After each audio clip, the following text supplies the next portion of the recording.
қысқаша көбейту формуласын қалай оңай жаттауға болады? Сәлем, сендермен математика оп-оңай каналы. Қысқаша көбейту формуласын кім жаттай алмай жүр? Комментарийге плюс қойып кетсін, ал 2 минуттан кейін бұл формуланы ұмытпайтын боласың.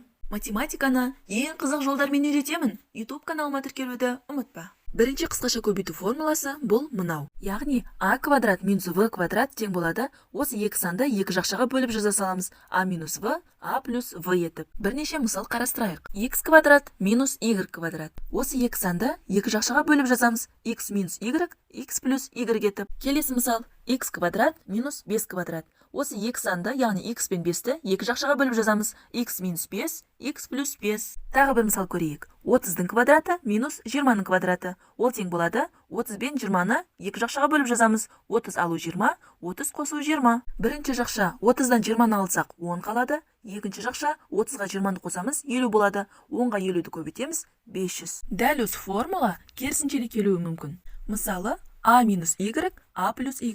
Бұл тең болады а-ның квадраты минус y-тің квадраты. Тағы бір мысал. 8 алынған x, 8 қосылған x. Ол тең болады 8-дің квадраты минус x-тің квадраты. Қалай, жаттап алдың ба? Олай болса мына есепті шығарып көрші. Ал келесі видеода қысқаша көбейту формуласының тағы 2 түрін оп-оңай жолмен үйрететін боламын.